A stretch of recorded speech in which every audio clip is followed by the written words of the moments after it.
What's up, everybody? Welcome to the show, and I'm in a different location. Everybody else is where they usually are, but I am in the great state of Texas, and literally just got to my hotel like 15 minutes ago. Got everything set up, and the hotel Wi-Fi seems to be pretty good. I hope I don't jinx that, but we're actually here. We were on a summer trip. We went to Missouri, hung out with family, and now we're down here in Texas to check out the Universal Kids Resort tomorrow morning and during a heat wave. It's been up to like 105 degrees here, so it's just as hot here as it was in Florida without the humidity. So yeah, it's gonna be really. I'm gonna test that shade theory at that kids park because I've heard it doesn't have much shade, so we'll see how that goes. But happy to be here. I think everything's holding up good, and yeah, we're gonna have a good time tonight. So we have some interesting things to go over, and our guest here has some info about that. So we're gonna talk about potential Pokemon ride that might be coming. We're going to talk about Fast and Furious and its woes out on the West Coast.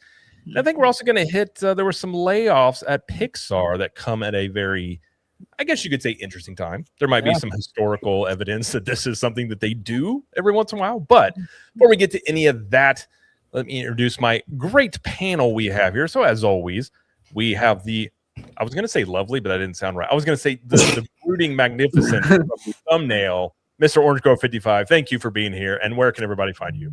Yeah, no, it's a pleasure to be here with you fine fellas today. Everybody in the chat, we'll give a big shout out to Il Magic, Jeff Gordon, Juliet, Remy D, everybody in the chat. Thank you so much for joining us today. I actually just got back from Las Vegas, 3 days out there in Vegas. It was like 112 out there too, Jared. It was super hot. Super hot, but had a great time by the pool.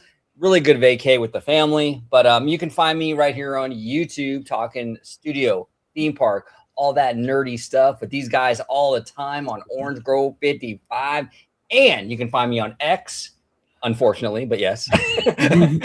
X, Orange Grove 55, and also Instagram, Orange Grove 55.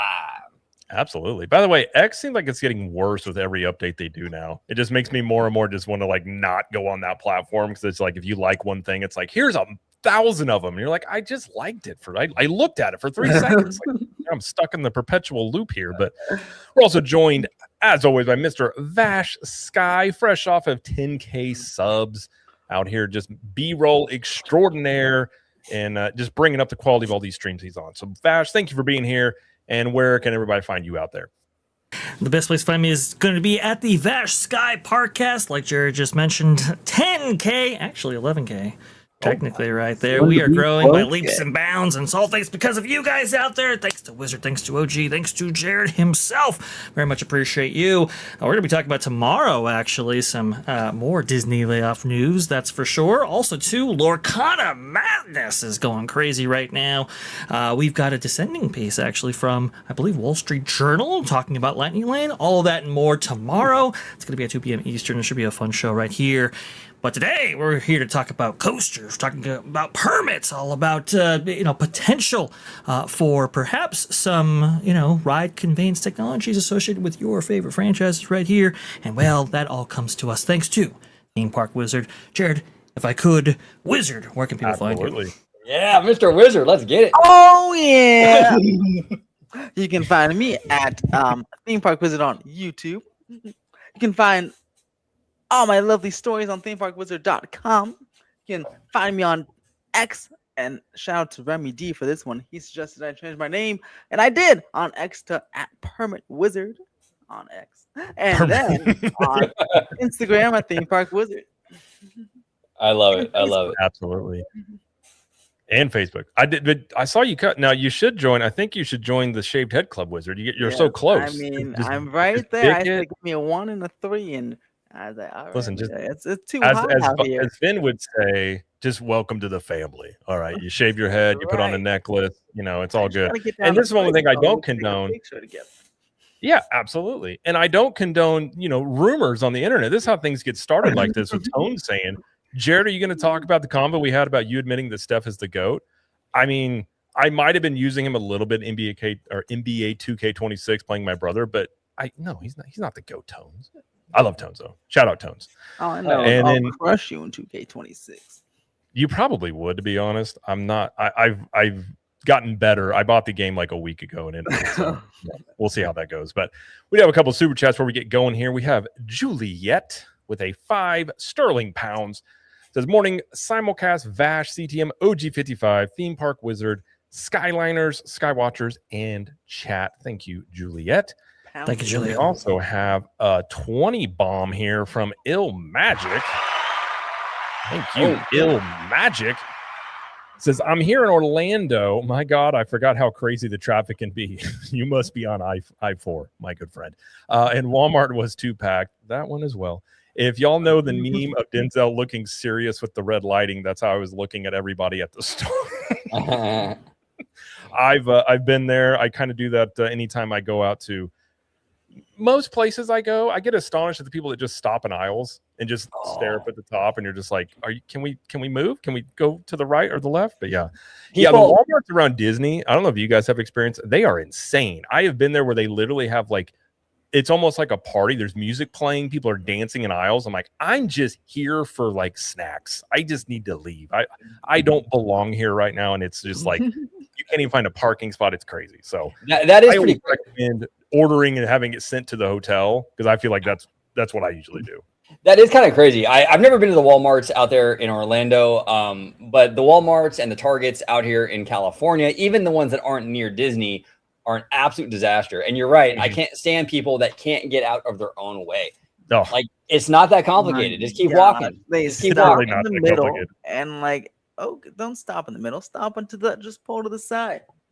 I think it's too, because I'm so the like same people. They do that in their cars and they do that everywhere else. So it just must be a people thing. I've often wondered through stores being like, I want to follow this person around the rest of the day just to see what they do, because I feel like there might be a chance they're not actually like they're just a robot that goes on a loop, that they're not real. Nothing. The lizard people are out there, but all right. But yeah, I've been there. And I-4 traffic that's one thing. We got into Texas and it's like 5 wide and all the traffic was moving, and I was like, I'm not used to this. I'm used to I-4 where everything stops all of a sudden on everything you do. But now real quick before we dive into theme park stories of the day, another thing that really irks me is self checkout.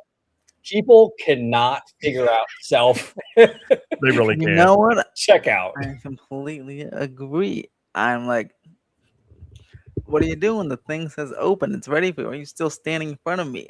Go, or else I'm going to pass you up. Come on. And then they go and scan, and then they always call the attendant. I'm like, oh, what did you like? Come on. And you're sitting there with your 2 items. Like, I would just like to go. I can get out of here. Yeah. It's kind of insane. And people at theme parks don't know what they're doing either. They walk like this. They walk all over the place, and they look at their phone and they walk. You know how many times I got ran into at Universal? I'm gonna guess at least a like handful. This, and they go boom. I'm like, oh my gosh! And it was hot, and I was angry. I was like, so no. That's what gets you when it's hot and you're hungry. That's when things can happen. All right, let's get to our first story here, which comes from theme park wizard himself, Mr. Theme Park Permit. Permit Wizard. That's the better name there. Reporting here that Fast and Furious Hollywood Drift at Universal Studios Hollywood could be delayed until the end of the year. Asking the question, could it be even delayed until 2027?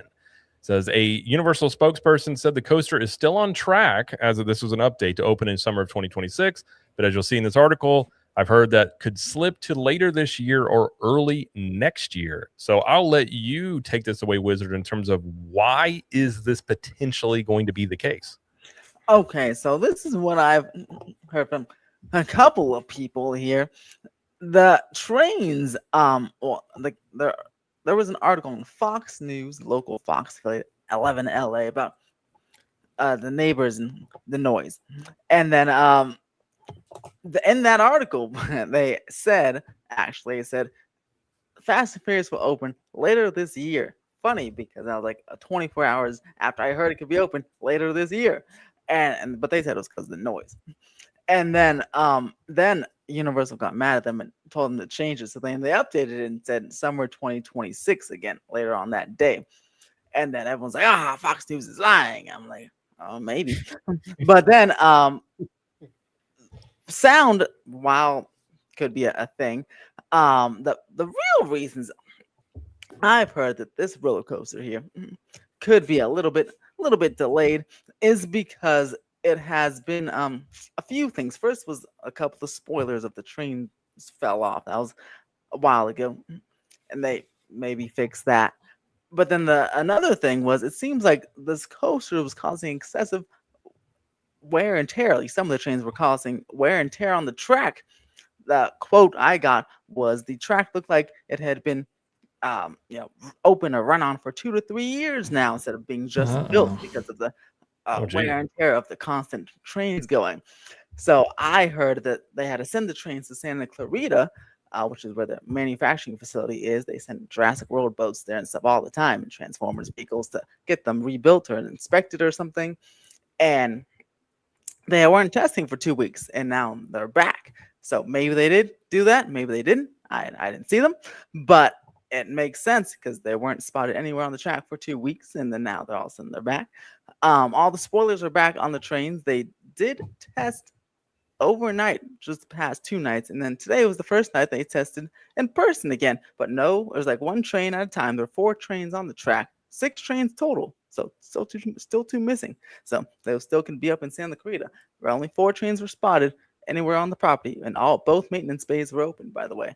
So out of 6 trains, 4 of them are here, and all the spoilers were on. Everything was looking good, but they're only testing 1 train without any people at a time at certain times, not all day today, but at certain times today. No multi-train testing so far, and no vocal testing, as they call it, aka people on the trains so far. So we'll see what that means. I talked to the person that told me that I'll be open at the end of the year today, and said, "Oh, hey, look, the trains are on the track. What do you think? Is that a good sign?" And 2 people told me that, and one person said, "Oh yeah, I now hear it's gonna open August 19th." And another person said, "Oh yeah, well, it still might open at the end of the year, so we'll see." But there's definitely still something happening going on. Well, and here's the thing too that I really want to bring up, because the fandom gets really, and I'm not going to pretend this is a good thing. Obviously, it's not, right? But the fandom gets really worked up and hyper laser focused on opening dates, right? Look, the testing and all this stuff, this is the period of time when you iron these kinks out. And this is how you prevent accidents, potentially hurting somebody, from happening. Let them do the job. Let them iron this stuff out. Let them work it out. They're going to fix it. It's going to be just fine. And when the thing eventually opens, whether it be August 19th or December 19th, whenever it opens, the opening date will be irrelevant. You know what I'm saying? So again, I'm not trying to sugarcoat this like, oh, wow, it still sucks. Absolutely. But let them do their job, because you know what? Universal is in a damned if you do, damned if you don't situation, because if they just open it and then something, God forbid, happens, then people would scream at them, well, why did you open it so early? Why didn't you iron the kinks out and make sure it was ready, right, for prime time? So you can't win with this stuff. You know what I'm saying? So anyway, I'm not overly worked up over it. I do feel and sympathize for the people that plan vacations, booked, vacation packages and stuff around this. But to be fair, there was never an opening date announced in the first place. So that's on you. You know what I'm saying? So that's kind of how I feel about it. But I mean, again, they're gonna figure it all out. It will be just fine. And I say the same thing about Disney. You know what I'm saying? Now here's the thing though. Here's the caveat. Let's just say this thing does open, and then it goes full Tiana's, right? Where like you're 6 months in from the opening date, and you're still having problems. Okay, Universal, that's on you. That's your bad. You know what I'm saying? But right now is the time that you iron this stuff out. You make sure it's safe, and you figure it out. Now, for the Toluca Lake residents, you know what? Don't move next to a working studio in a theme park if you don't like noise. Okay, I'm sorry. There's people who live next to airports that deal with those things flying over every 7 minutes. This is not the end of the world. You're going to be just fine. Anyway, that's my And I also want to say that because I ran by Fultian.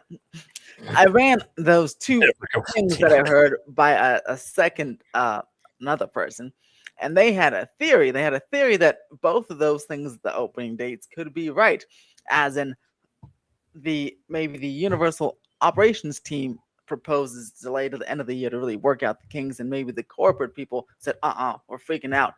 Stick to summer 2026. So my theory is maybe a blend of both of those things are what is correct, and they're gonna open probably maybe open this in August, but with 4 trains, a limited capacity, 4 trains to 6, since it's already virtual line anyway. And that would probably be the corporate people's decision. But we'll see what eventually happens. Now, didn't they announce that they were going to have this open for Halloween Horror Nights? Yes, it is currently on several ticket types, express ticket types. Well, it actually got taken off one day after 2 p.m. ticket. Interesting. Why? Who knows? But it's left on the express tickets, but it was on all the express and the after 2 p.m. regular ticket, but it got taken off that one. That's which I bought, which I know a couple people that bought that and were expressed some disappointment to me. I'm like, oh, I'm sorry. It is really interesting to see how like you said, Wizard, this you could have people close to the ground, maybe with more sources, maybe with obviously leaking some stuff out, saying, hey, this is going to be open until not until the end of the year, right? Or at least they're maybe pitching that, versus corporate and the decision makers are like, no, this is going to be open closer to where we want it, which is going to be summer of this year. I don't quite know if they'll necessarily make that date with these delays being what they are. And that's the thing, Wizard. I think you know this too. If nothing else new comes up, yeah, keep going. Exactly. No, if you make radical modifications to these vehicles, they could have seen some action at the Santa Clarita site. If in fact that's the case, you kind of had to start this testing process almost all over again. And that's what I wanted to ask you, actually, Vash, before we continue, because that you said that starting it over again. Now, I'm not too much I know some about coasters, but in terms of the California testing law, clearance law, if you make the modification, like a significant modification, or take something off of the vehicle, are they required to get all those testing hours again? Is it from what I understand, yes, but okay. It's the nature of the changes, right? So I don't think there's going to be any more envelope testing. I think that's all done and over with. So clearly we are seeing them in full action versus before. Remember, they were going slowly for that envelope testing, which was really interesting. But so they'll probably they might have to get their 1,000 or whatever hours of testing at each train if they made a decent enough modification. That is possible. Yeah, we could actually see water dummies actually make their way back in there. It just depends on the nature of the modifications actually expressed right there. I believe there has to be a testing period as to the hours that actually have to take place or whatever. That could be on the OSHA side. That also could be on the Universal side. Universal saying, hey, look, listen. No matter what the regulations are, we're going to go ahead and go above and beyond because we obviously want this to be a good working, operational function. No matter what changes actually that we make here. So I think there is kind of a restart here. How deep the testing goes is still an open question. I really want to see guests on this as soon as possible so we can make some dates here. But it's all going to be incumbent on maybe new issues that might possibly arise right there, what the requirements for testing is, etc. But this is clearly not the news that fans wanted. And here's the thing: it's an Intamin prototype, right? Like you said, Wizard, in your amazing articles. With that being said, Intamin is kind of known for this, kind of known for not necessarily making dates, or if they do, having operational problems as soon as those attractions do open, right? And they really had to get this one right, because this is one of possibly 3. So they really had to nail this one down, and I think they wanted this to be a good showcase for not just the park, but also too for Intamin itself, this coaster prototype concept. Well, and here's the thing too that I think is really important, and maybe I'm the forever optimist, but Hagrid's worked out, right? At the end of the day, now it's beautiful. Yeah, and it had a lot of kinks to iron out early on. At the end of the day, though, it's great. It's one of the highest rated coasters in Orlando, or really the world. I mean, that Hagrid's I heard is amazing. So it's I get the frustration with stuff like this because we're all excited to go on this thing. Well, maybe you guys. Half the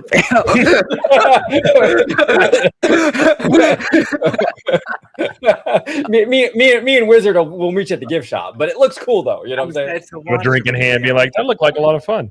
Well, I think what would be more concerning to me? Oh my gosh, look, there's Vash. What's more concerning to me is maybe what is causing the wear and tear so much. I feel like that's a very strange issue to have on a coaster. That's much.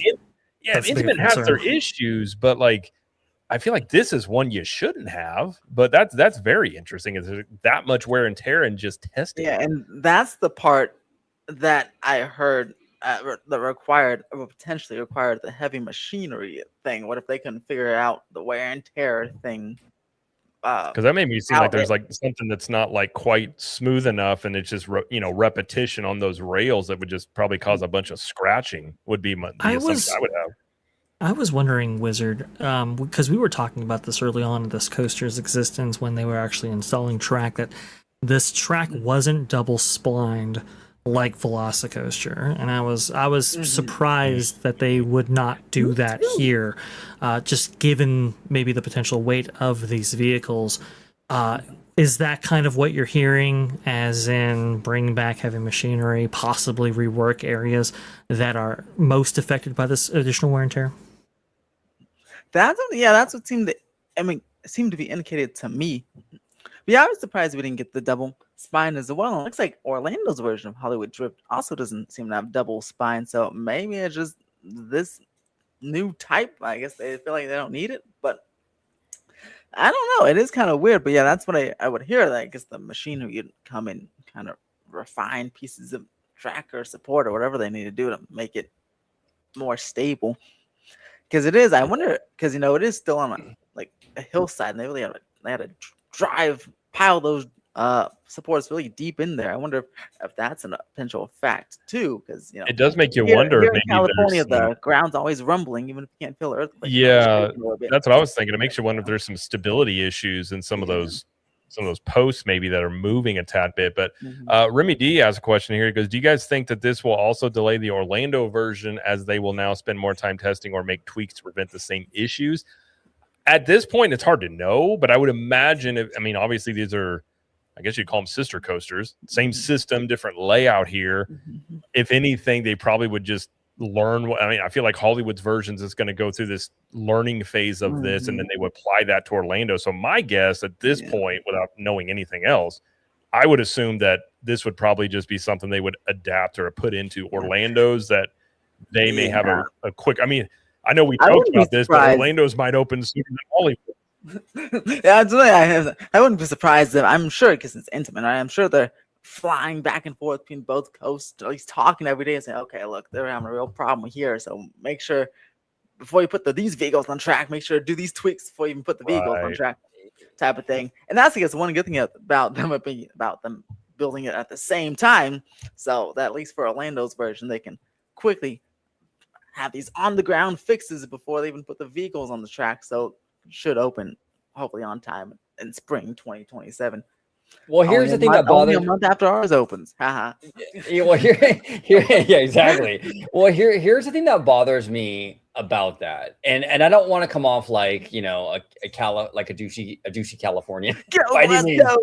West Coast. No, but here's the thing that bothers me is like this coaster. It's bad enough that they're building these things so close together. Vash, you and I talked about it on the phone recently, right? How it's like, come on, Universal, let's let the Hollywood park have a little bit of its day in the sun just for 5 minutes, right? But now we got this right? But now we got this issue, and now there's a real chance that the Florida version will open first. It's like, and let me tell you my disappointment with that, and this is something that one of my friends and I, sources have argued about, because he's like, oh, it won't make a difference. But I'm like, it will, because I'm so coaster enthusiasts, they know the layouts are different. They're going to fly across to see both. But if you're in Texas, right, if you're in Frisco, Texas, and all you see is Fast and Furious Hollywood Drift, oh, look, Orlando and Hollywood Open offer that, and they're the same name. They must be the same thing. Like Despicable Me is the same thing, and Transformers the same thing. So why would I want? And Orlando has more rides, so why would I go to Hollywood when they have the same coaster with the same name in Orlando? Let's be the same ride, right? And then they just go to Orlando. That's why it makes me so upset, because I'm like, come on, you're taking away people from if they had a different name, like Orlando Drift or New York, something different, or even a different theme, then it can encourage multi-coastal visits. But with the same name, it's just gonna be like Transformers. It's the same thing, so they're gonna just go to Orlando, and then poor Hollywood doesn't get the visitor.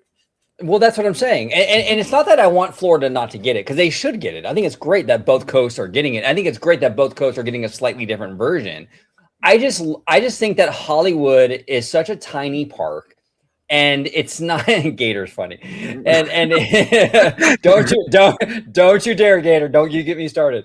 But like, but I just feel that Hollywood is such a small park, and it is largely overlooked. I mean, in the Universal sphere, like Orlando is definitely the favorite. You know what I'm saying? Mm-hmm. It would be nice to have one thing that, like, oh man, we got that first, and it was like we could be proud of it for like a couple of years. I don't know. That's just me. And again, I want Florida to get it too. I'm glad Florida's getting it. I think they should get it. I just feel like there should have been a little breathing room.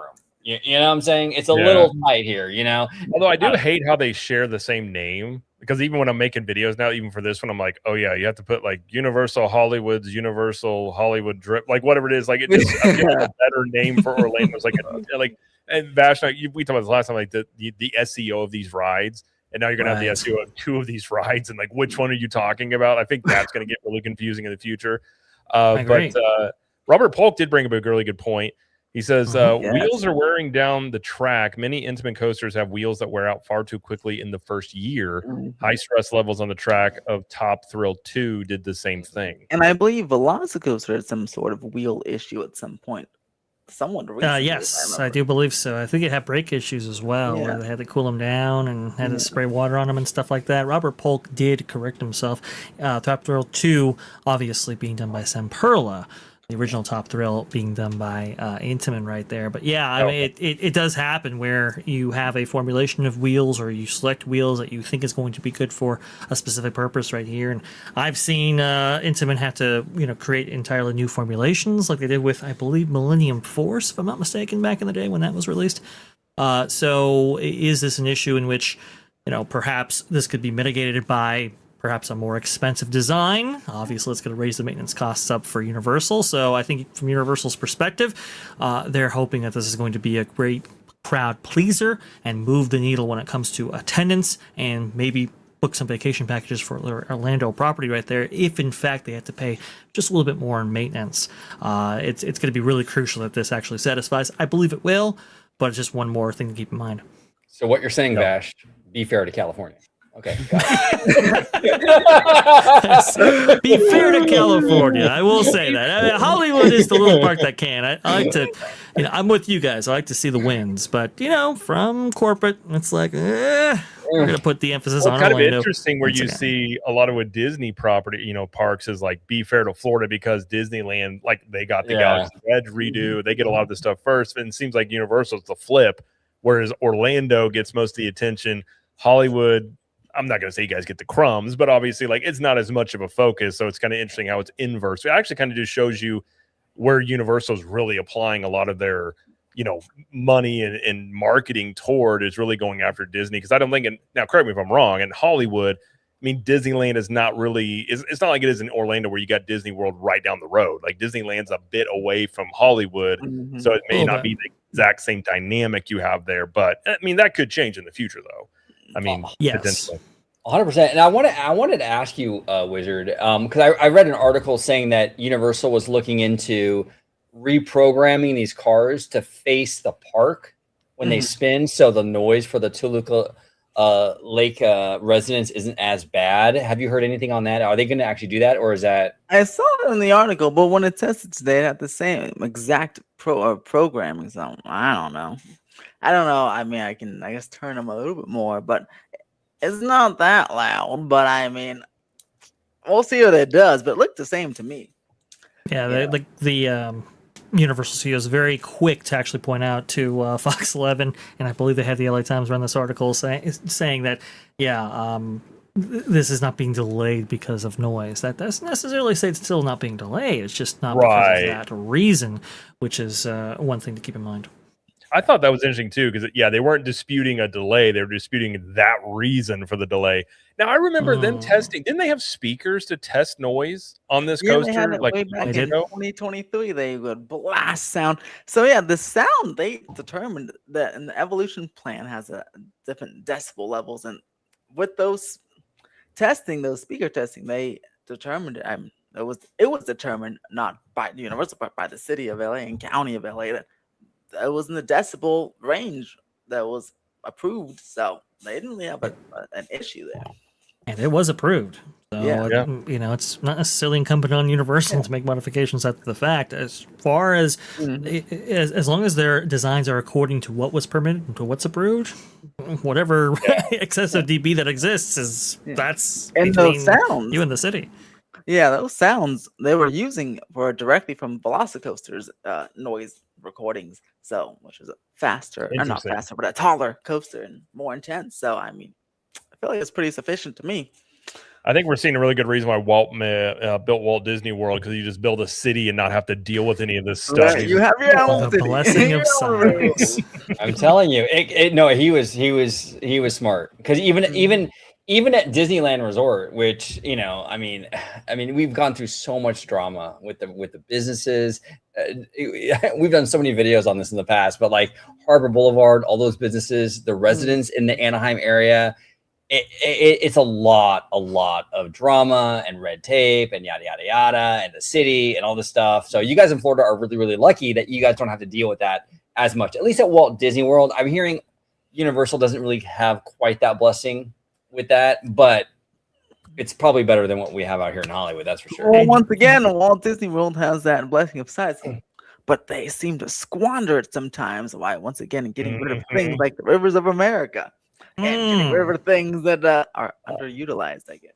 Look at Wizard opening up a whole new can of worms. I'm just saying. Well, I was going to say also, too, Universal did try to head some of the stuff off at the pass. This is why they incorporated their own city, right? This is why when you go to Universal Studios Hollywood or Universal Studios, you go to Universal City. And it was attempted to get some kind of autonomy from some of these issues. Unfortunately, it didn't really work out. And some Universal executives at the time advised Walt Disney when looking into Project X, you don't necessarily want your own city. You want to have basically your own little government right there. And that was really what was the genesis in Walt's mind of the RCID, having full control of that property and so forth. But like Wizard said, that blessing of size I don't think has worked out in Orlando guests' favor all the time, which is really, really sad. And Disneyland, it just keeps adding, right? We almost don't get any replacements. Unfortunately, not the same for Walt Disney Worlders. We could have had Westcott, but they denied it to us. We could have had it. We were that close. Go ahead, Jared. Part of me wonders if it's a philosophy thing, because let's say, like, obviously Disney's based in Burbank, and they're used to it. Like, when you do anything in Disneyland, you got to shuffle stuff around and get it. It makes me wonder, when it comes to Disney World, and obviously you have the cost, and they don't want to necessarily pay, because developing land is expensive, and it's easier to take something and redo it, and you save money. But it does make me wonder if it's like a design philosophy where they don't even think about the fact that you could just expand stuff. Like, they're just getting this mode of like, well, we have to replace this and that. And like, I do wonder how much of it is, I have no doubt, a lot of it is going to be cost savings, but how much of it is like almost a design philosophy that they're just not used to implementing, really. Well, that's the problem with a disparate setup as Walt Disney World currently has, right?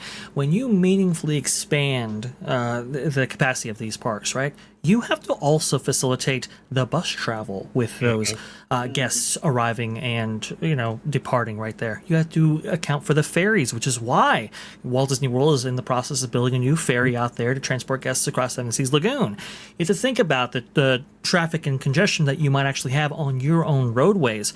So I think that's one of the reasons why, along with parking and everything else, why they've been somewhat hesitant to meaningfully expand these parks and are more into replacement mode rather than the additions that you see constantly at Disneyland. Disneyland, obviously, there's just room to grow, and they have meaningful investments every once in a while in parking structures, but that's just about it. Versus Walt Disney World, it's just a different kind of animal.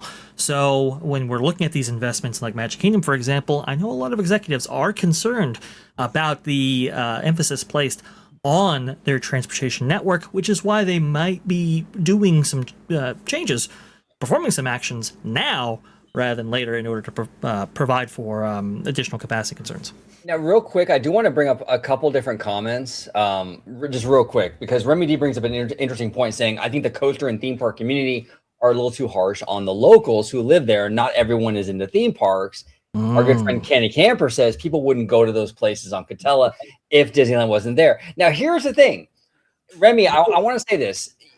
You're not necessarily wrong, but here's my gripe with that is that you have people who live in the area who benefit though from these parks. A lot of them work in the hospitality business or they benefit from that local economy because of places like Universal and because of places like Disneyland.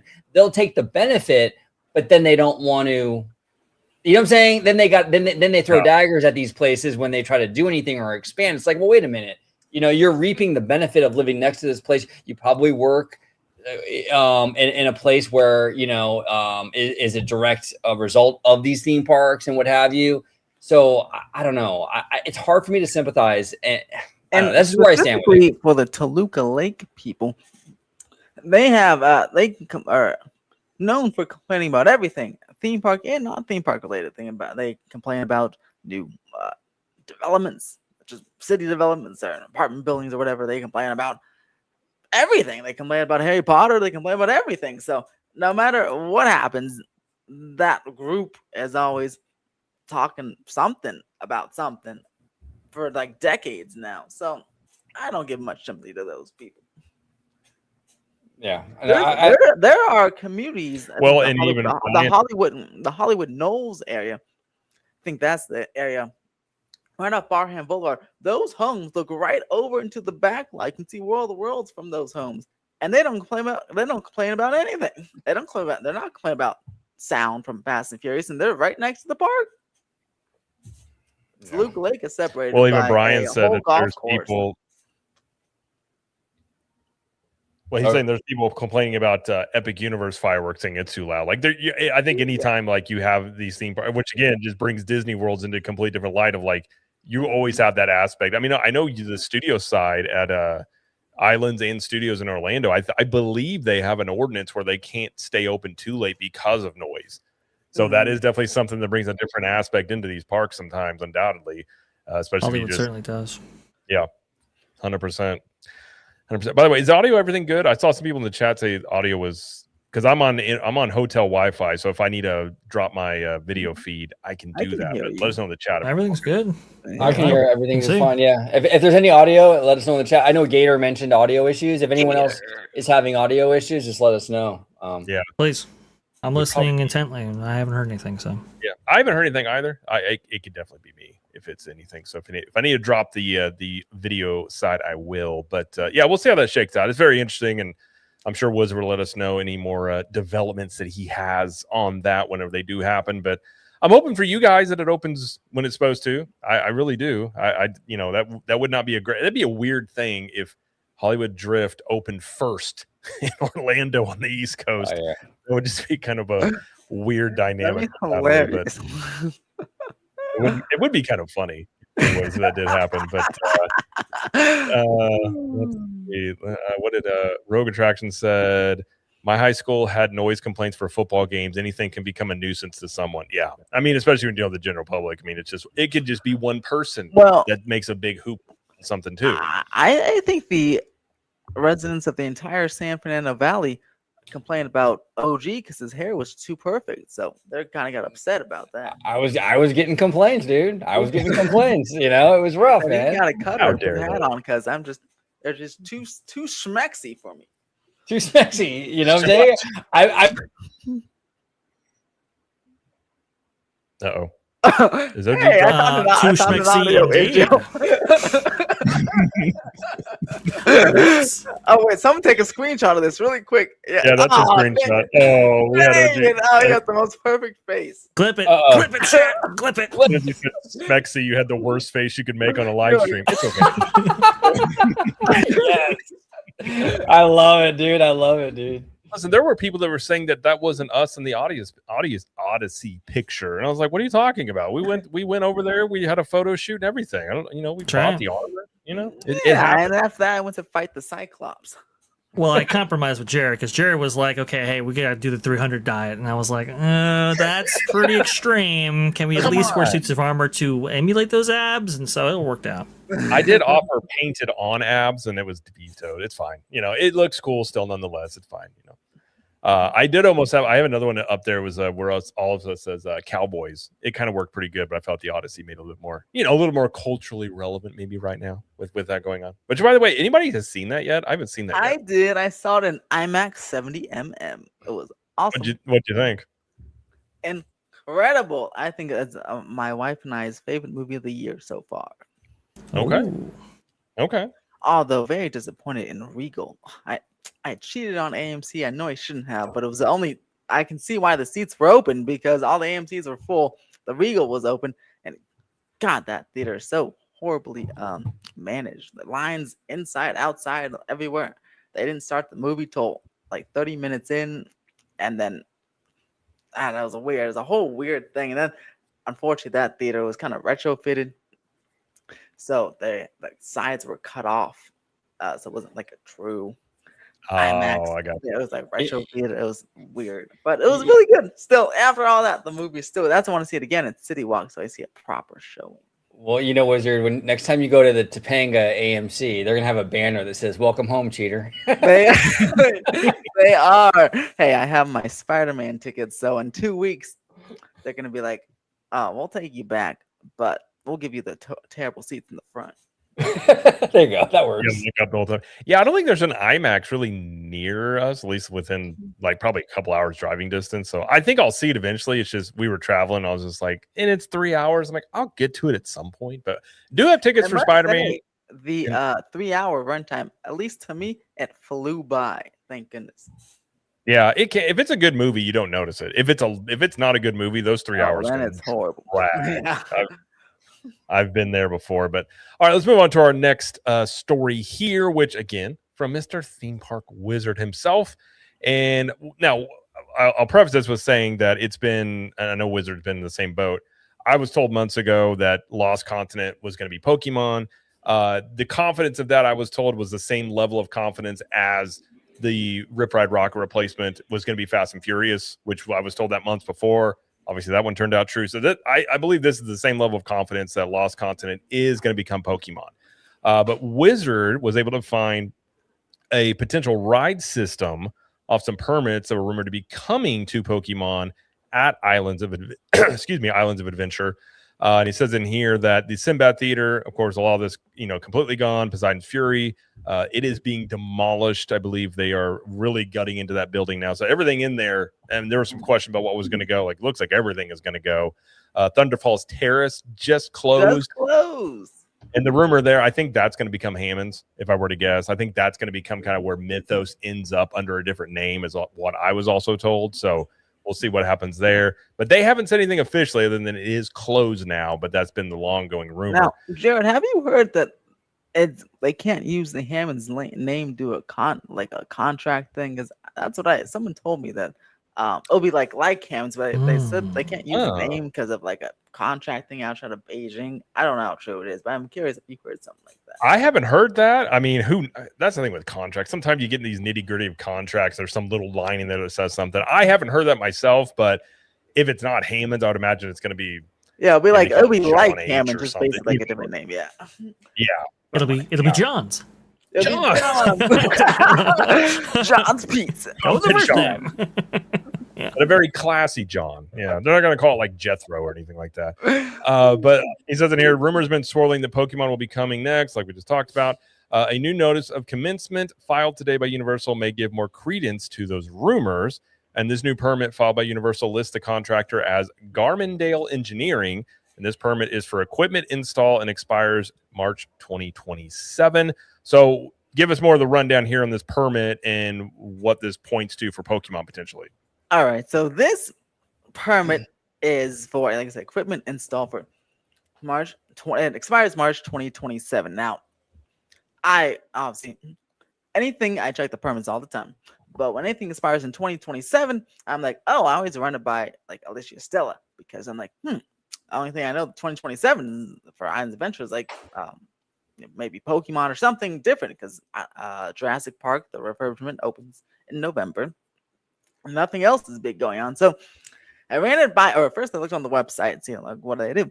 And they do obviously ride systems, but they also do air gates. So apparently they did the Velocicoaster air gates as well. So this thing could simply be replacing the Velocicoaster air gates. Who knows? But I found it interesting because they do have omni-mover ride systems with looks like a shooting mechanism. And I've heard that an omni-mover ride system is one of the three potential rides coming to a Pokemon land over there. And let's see, Estelle just posted a rumor that the Paddington ride in the Universal UK will be another omni-mover ride. And this Garmondale is a UK company. So I'm thinking, maybe they got like a package deal, right? A 2-for-1, just like with Hollywood Drift. Maybe they purchased two omni-movers, one for Paddington and one for Pokemon.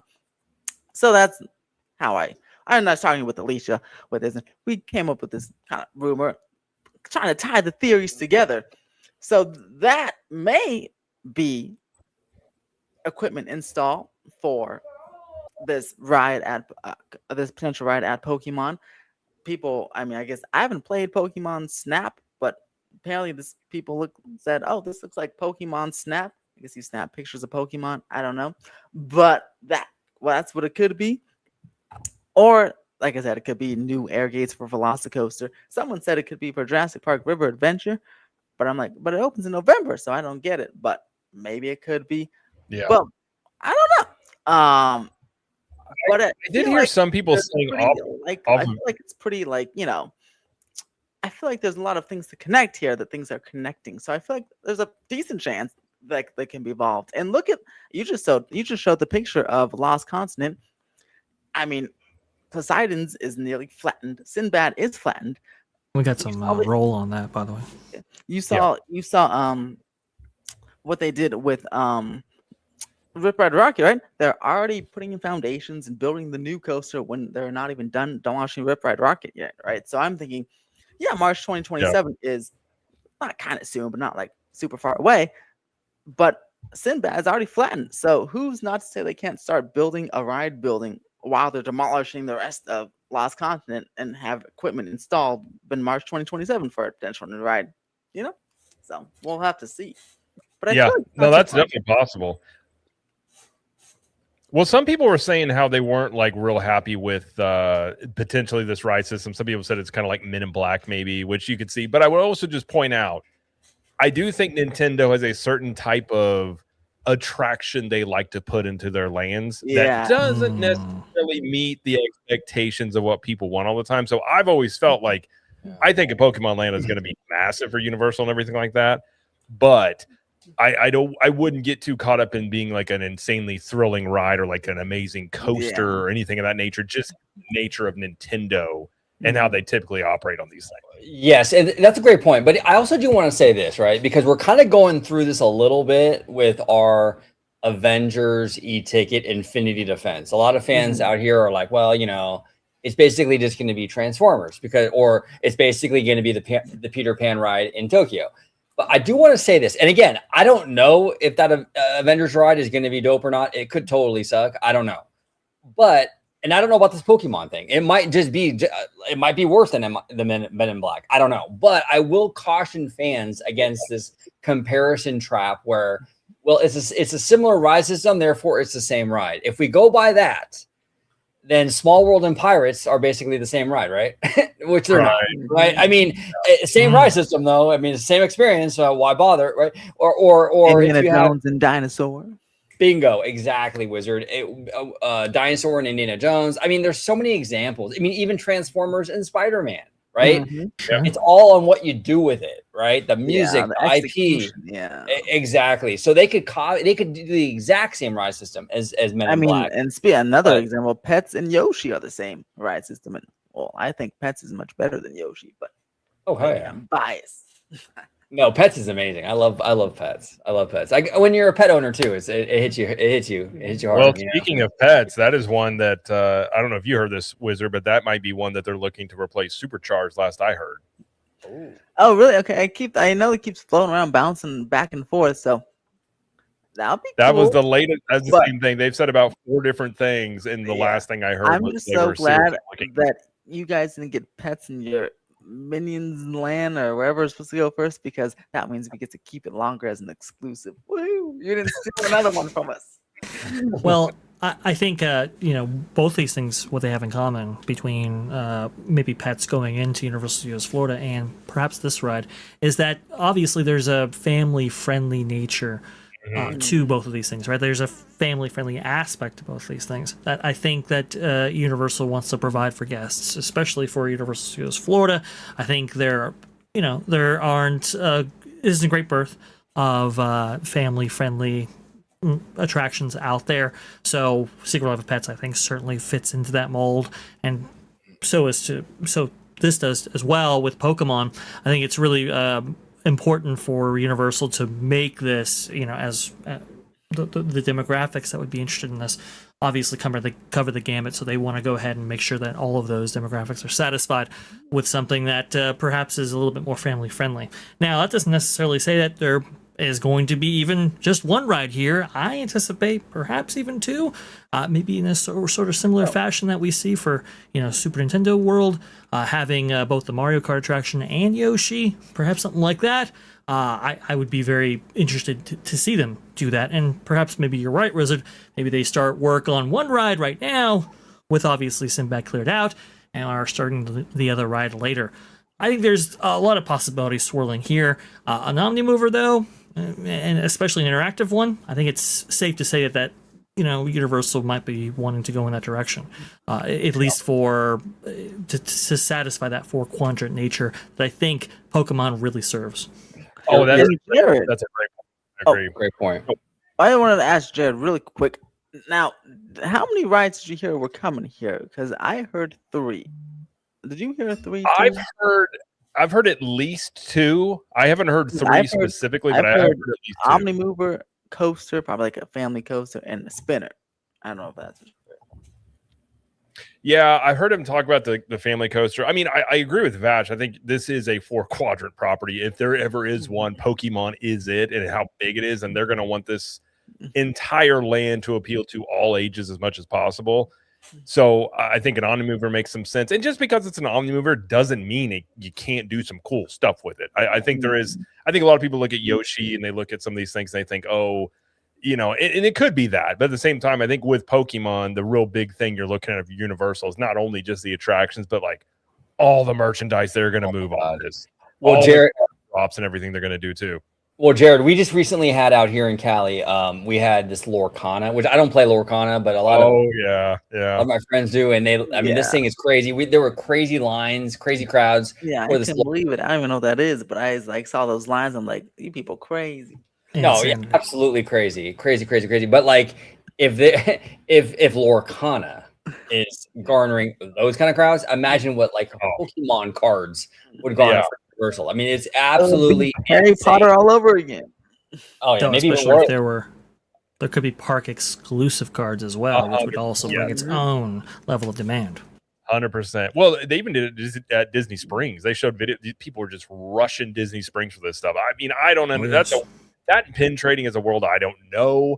I'm not interested really getting involved with it, but like you look at that, and that's just a sliver of what you could see with Pokemon. I mean, I think I looked at it. Pokemon card trading cards alone are like $20 billion worth is what it is to Pokemon on its own. Wow. So it's and Vash is 100% right. They'll do park exclusive drops. They'll do, and I think that's the thing too. Is like we've talked about as well with like anime, maybe One Piece coming in. They have to be looking at this merchandise in, just being like salivating, especially if they're doing this spinoff. They want more revenue from the parks. That's the easiest thing you could do is put in a property like that just prints money with stuff like that. So, I mean, I'm not going to expect any mind-blowing attractions out of Pokemon. I would rather be pleasantly surprised than just assume that's going to happen, just given Nintendo's track record. So I think this is going to be very family friendly, I guess it's a good question. I don't know Pokemon enough. Would this be just more kid-centric? Because it is cross-generational, though. And I think that's the question, maybe how they go about this land. It's interesting, right? Because you have people that were kiddos in the 90s who are no longer kiddo. They're in their 30s now, right? And it's like, you want to appeal to them too, I would assume. I mean, right. I don't know. It kind of depends. And then Remy D actually brings up an interesting point here. I don't want to attract the card scalpers. I hope they don't sell the cards in the land. I mean, I can see what Remy's saying with that, actually. I mean, I completely agree, but I think from a business perspective, I don't think Universal's going to forego that. I mean, I could be wrong, but yeah, I know they want all that money. If they're going to sell cards, I think it would actually be preferable that they be in the land, because at least then you have a little bit of a gated entry, so to speak, right? Like a paywall that you have to cross in order to get to some of those more exclusive merchandise options. So it's a way of managing the crowds. Unlike what happened with Lorcana, those were in mainly publicly accessible areas, and that's why we saw some of the enthusiasm on display from viral video and otherwise. So I think it's an important thing to bring out. Also, too, we have to think about the long-term play with this park, right? If in fact they do lose their kind of Toon Lagoon area, that is one area that's been a little bit more family friendly.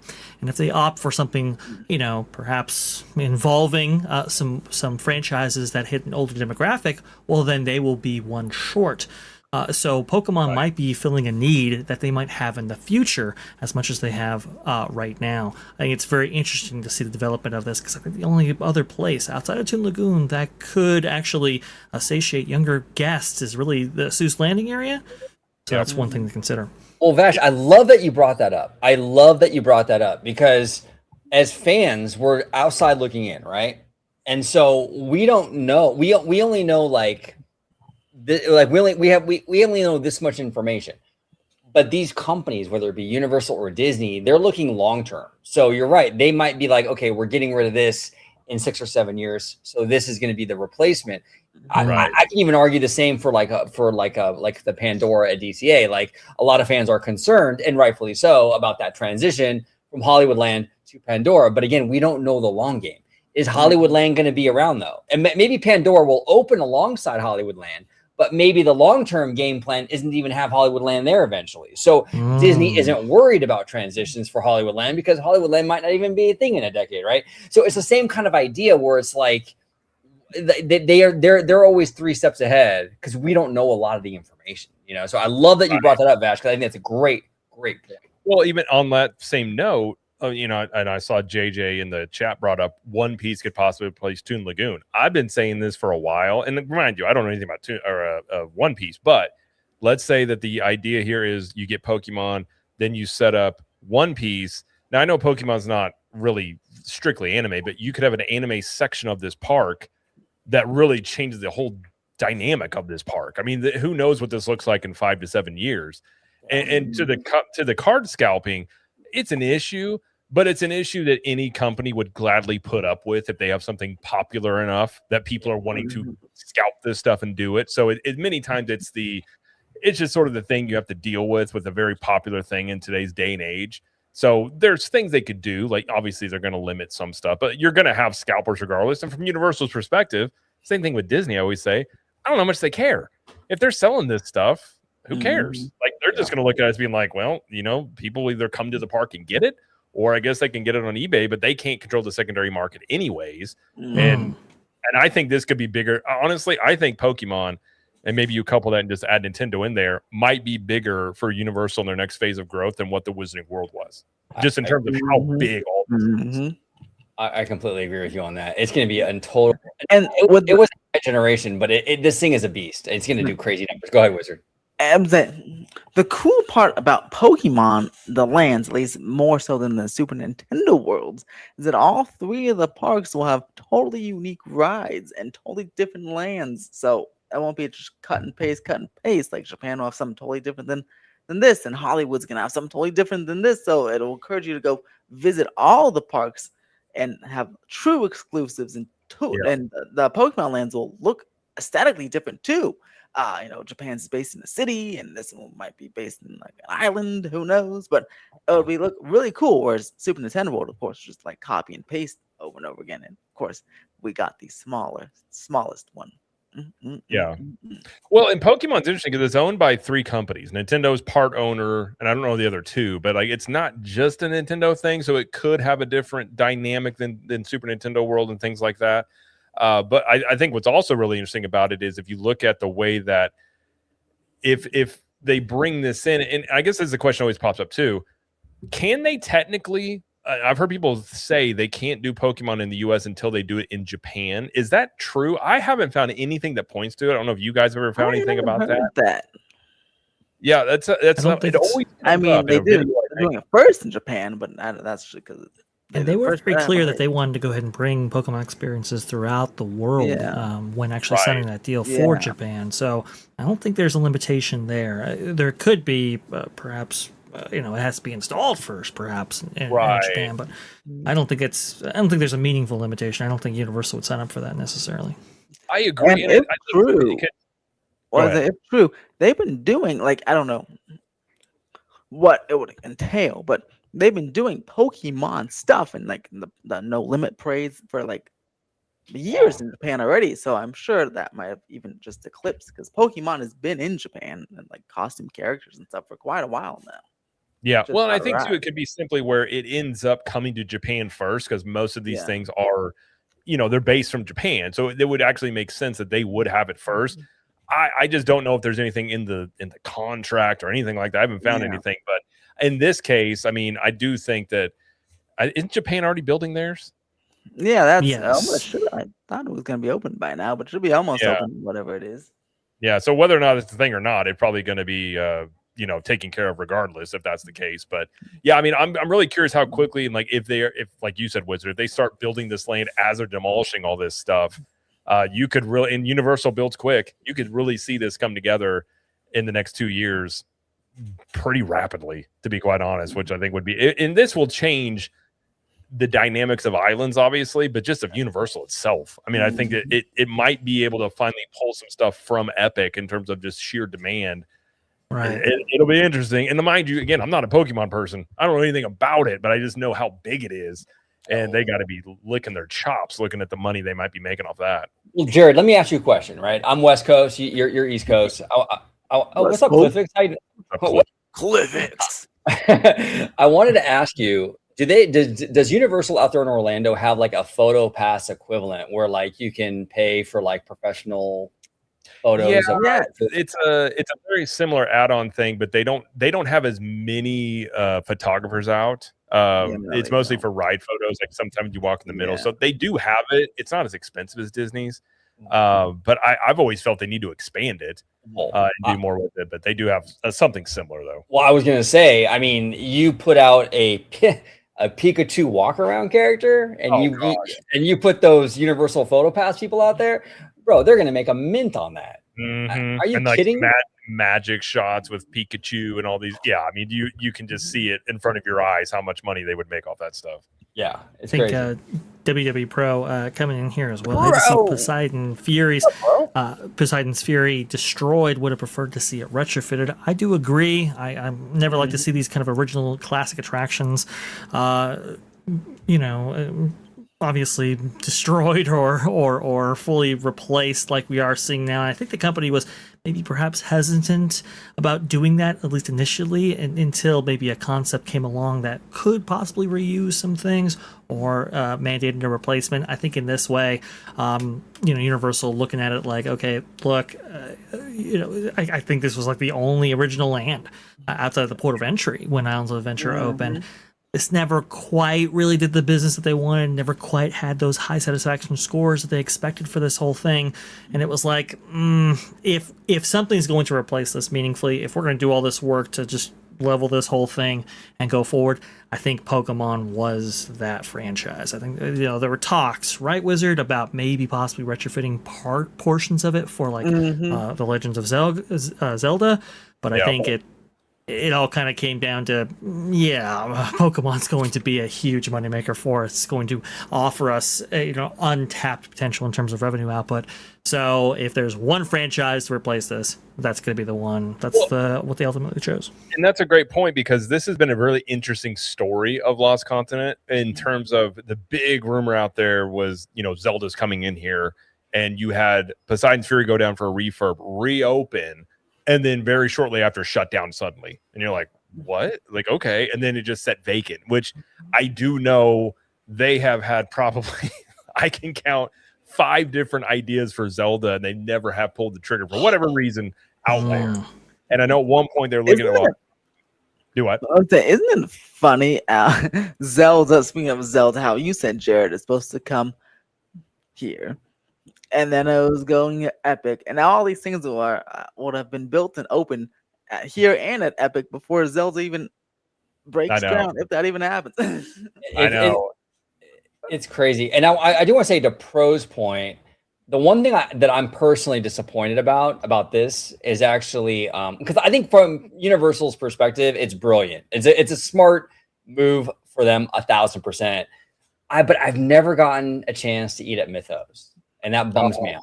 Yeah. Well, even just walking through the land. I mean, I didn't eat at Mythos, but I walked through the land twice, and that was so cool.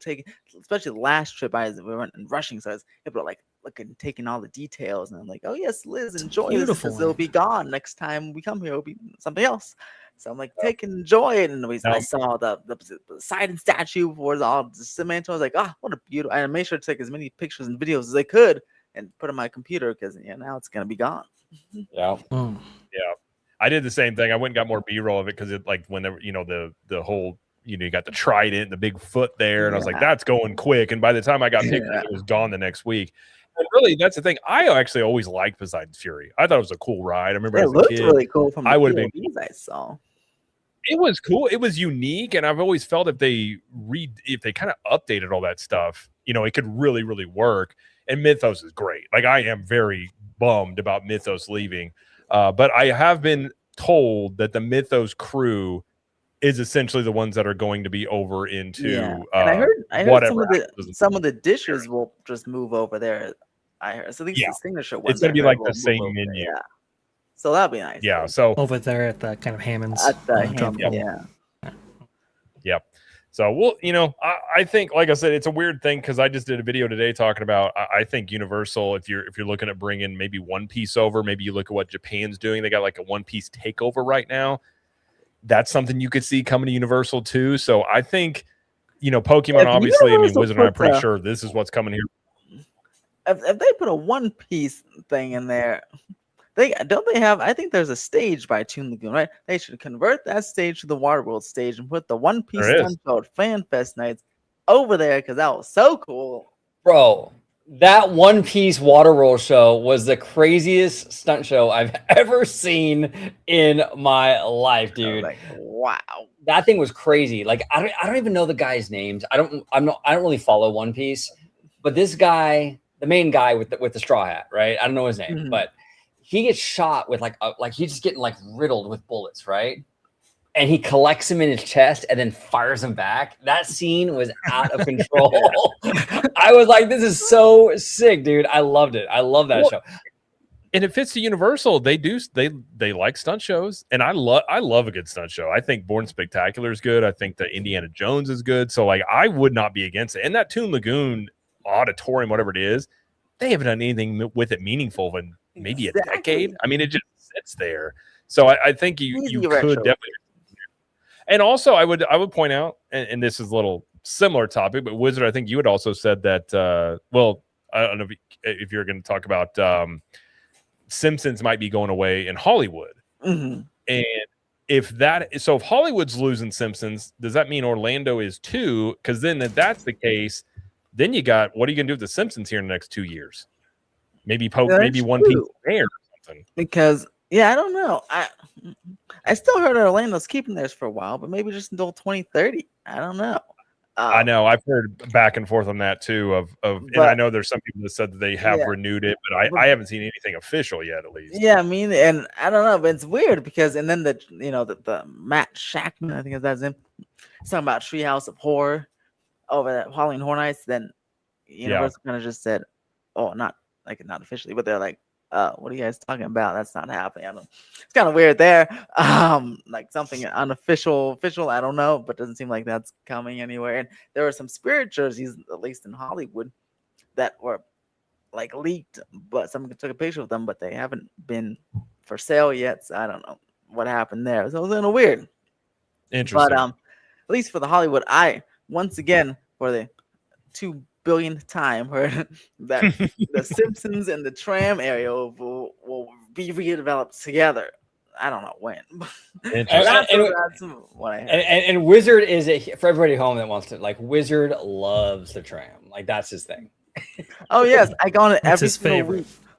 week. Every week. I brave the. Let's see, it's what 95 this week. I'll be there Saturday. I'm gonna go right in the middle of the day and go right on the tram, sit there for an hour in the heat, just because it's the most. Just so I can go see the Odyssey boat again. Hell yeah, dude! I want the heat. I need it. We do have a 5 here from Cliff Flicks, and he says, "Thank you, Cliff." By the way, says squeezing another 5 before that. But yes. Oh, okay. I'll get them both there. Squeezing every penny from parks for survival is dangerous to the parks experience. All the financial pressure on operations is really bad for fans. I don't disagree with that at all. Yeah. And then we'll get another 5 from Cliff. Yeah, Thank look you, at all Cliff. those Disney price increases, at least at Disneyland. Thank you, Theme Park IQ. Right. And that does set up a very interesting scenario. Yeah, if something happens there. He says, will the new Universal NBC company be forced to lean heavily on their parks to subsidize the rest of the new company like Disney does today? I don't know about subsidized, right? But I will say yes. There's going to be much more of a focus on these parks now, and you're already kind of seeing it. They're with these after hours event they're doing over there at Epic, right? Kind of pricier than a typical Universal fare. Right. It's not going to be the Universal from like 4 or 5 years ago. I can tell you that, and that's fine. I mean, look, honestly, Universal has gained a lot of market share, and I think they're kind of coming out of that market share mode, and now they're going to get into more profitability mode. And so, as fans, we're going to have to pay more. You know what I'm saying? And that's just the way it is. It sucks. I love Universal. I mean, look, the Universal. I mean, Wizard and I, we're California locals, right? I love the fact that like Universal, this not the first year, but the second year for your AP, you're month to month. Like there's no loan. You're month to month. You pay just month to month. Yeah, if you want to cancel, you can cancel, dude. I like That's that awesome. too. I love that. But those are the kind of things I can see Universal getting like moving away from because of this new thing. They don't have this gigantic Comcast, telecom, as a parent company anymore. So there's going to be changes, but that's okay. They're basically going to be like what Disney is now, essentially. Maybe it will be smaller, yes, but it will be essentially the dynamic that Disney has. Well, and they're going to want to try and strengthen that company with, and we've all speculated this about like, you bring more monetization. And I was told months ago around the 1 year mark of Epic, before any of this spinoff stuff was announced, that they were going to start doing some, playing with some ideas with Epic. And clearly we're seeing that play out, which we could still see in Open Social Park. And I think the different setup would be, they're probably off to a really good start here with Universal, because now the pictures are going to be under that company. Odyssey looks like it's off to a great start. So if that does really well, they get some momentum there. The biggest question mark you're going to have about this new company is Peacock. And they've claimed that they're close to profitability. If that is even just maintains, if it's not a drain on this new company, I think that is a good scenario for them, because then they can really start monetizing the parks. But if Peacock is a drain on that new company, that is very similar to Disney with Disney Plus. And then much more. And then that's the danger, I think, with Universal is like, I love what they've been doing, but if you start getting into this nickel and diming because you just really start pushing the monetization too much, it can backfire. And I say backfire. It's not like Disney's not making money, but you can really lose a lot of that fan loyalty they've gained over the past few years, especially if they change stuff too quickly and get too aggressive. And they haven't yet, maybe, but we'll see what they do, as this goes. But go ahead, Vash. You're going to say something. As a couple of positive developments on that part. The nickel and diming. The good thing is they have multiple times, as far as just a couple of weeks ago, like taken away express options. So that's a good thing. Because if they wanted nickel and dime people, they would keep as many express options for Halloween Horror Nights as possible. You would imagine, right? And then whatchamacallit, I'm saying you guys know what's coming next to that Celestial Park. Surprise hasn't came already, but those you can start seeing some fireworks, dessert parties, and things like that, like Disney does. See that's coming. Yeah, you will. And the other thing too, and Vash and I, we've done videos counting almost a decade now, right? I mean, a long time. And we talked about this so many times in so many videos where these companies eventually they come at a point where, like Disney, right? Disney can have cheap annual passes. There's just no way. You would have an absolute miserable experience in the park. You have to mitigate or have some sort of barrier to entry into these annual places. passes and no reservations. Then you'd be that'd be terrible. Yeah. Oh, that would be horrendous. Yeah, it would be miserable. You know what I'm saying? So they have to mitigate it somehow. Whether it be like we were saying, Wizard, like through reservations, limiting how many they sell, through higher prices. I mean, there has to be a barrier. These places are physical places that have a finite amount of space. You can't, so. Yeah. And Universal is getting popular. It is. It's getting bigger. So they're going to have that same problem, So we'll see. Of course. Yeah. And then comes the problem where everyone complains about everything, which I guess is already happening. So good job, Universal. You made it. Yeah, you made it. Hey, dude. Oh yeah. So Wizard, you've talked before about crazy Disney people. Do we have any crazy? I'm gonna have crazy uni people. Who knows? Oh, that's coming.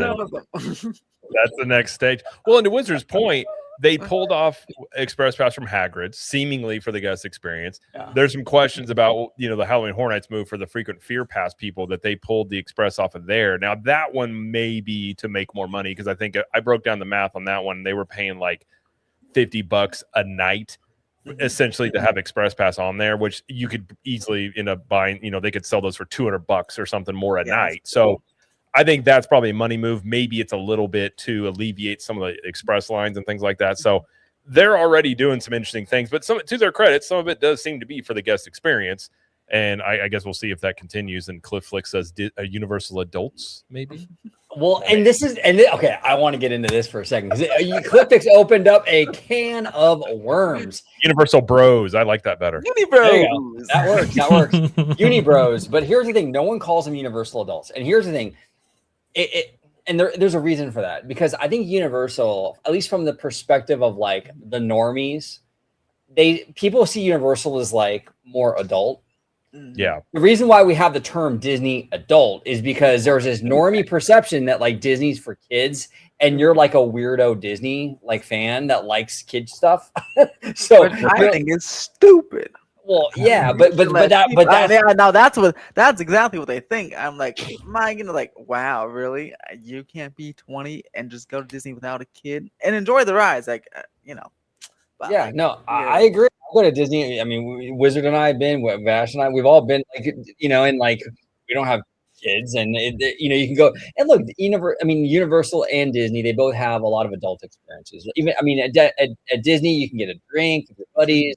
There's a lot of adult stuff, but like what the normies see is basically what they see on TikTok. And like a lot of these TikTok influencers are, like the Disney TikTokers, kind of obnoxious, acting kind of crazy.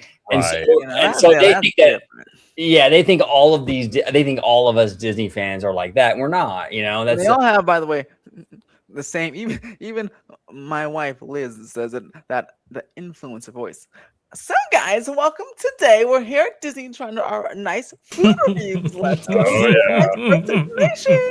Or they do the dreaded, like where they tap a thing and they tap it with their fingers. It enrages me to no end when they do it. Is the way that I agree with you. It's like more of a caricature that people play into, and that this one. Oh my God, the Food and Wine Festival just started. I cannot wait to wait in these lines and get all the food. Let's go. Yeah. Let's go. Well, okay, what do you guys think about, and this is a little bit of a side quest, about those girls who are like jumping and dancing in the gondola, the Skyliner? Did you see that? First of all, I did. I'd be freaked out. I'd be like, that's kind of dangerous. I'd be freaked out. I'm like, are you going to make this thing fall off? Stop it. We're going to talk about it more actually on Vash Sky ParkCast tomorrow, because it's a trend, OG. It's not just one group right there jumping up and dancing around and so forth, but it's actually a TikTok trend that has developed, unfortunately. So I've got at least 4 videos to go over in which people are doing this. Terrible. So it's not great. That's like when people jump up and down in an elevator. I get freaked out. I'm like, please, let's just be calm. Listen, it might be a thing, but it's not going to be a thing on my Skyliner. I'll tell you that much. If people start jumping around, listen, all rules. Tell you. Like, what happened in here? They started dancing. I had to take action. So we can basically chalk this up to yet another example of how social media is ruining society. Yeah, I think you're right. Yeah. there's probably endless evidence of that. But Vash, anybody else got anything you want to add to this before we move on about Pokemon or lost content or anything with Universal? I will add, at least for the Pokemon here in Hollywood, I heard that we're getting a suspended ride, dark rides. That's cool. Like Confrontation used to be. So yay! Okay. Interesting. And it will be on Nice. the lower lot sound stage cluster area. Confrontation worked on scissor lifts. I do believe. I don't anticipate something that ambitious, but it'd be cool to have a suspended kind of almost like an ET almost for the 20th century kind of experience. Cool. And things like ET or that King Arthur ride. I think it's at Europa Park, some sort of powered suspended coaster. That'd be kind of cool. Something modern. That'd be cool. That would. I like that. That's what's kind of interesting about. I think it's the Ministry of the Battle of the Ministry. I think, if I remember correctly, it uses the same ride system as like Spider-Man, but they've obviously updated it. Yeah, it kind of looks like a scissor, like one of those I used to do in a warehouse. Like that massive. Get on a scissor lift. Yeah. It looks a lot like that, but it's like it's hard to. I can see it, but I can't show it. It's interesting on that one, but. Yeah, we'll see. I think, like I said, I think it's interesting and exciting, and I think Islands is it's going to be a very different park here in the next. I mean, realistically, they may get this thing done. If they'll demolish this probably. Well, I would say within the next few months, if it looks like. Yeah, and then they could build this out in like 2 years. I mean, this stuff could be open by 2020. It'll be open by next week. Right? Next week, we'll see. Well, Wizard, as long as Intamin isn't building it, right? That's a good point. If it's building, it'll be done by next week, but not open until 2029. I was going to say the testing phase will just be 3 years at that point. We'll figure that one out. But, yeah. I love it. And I do want to say collectively, we almost have 300 people watching. So I want to thank everybody for 300. 300, baby. Let's do it. That's 300. And by the way, I have. if you're here, smash that like button. Just if you're enjoying the stream. If you're not, just you don't have to be aggressive. You can tap it. No, I want very aggressive. I want a very hard smash. I want you to maybe break your massage it. The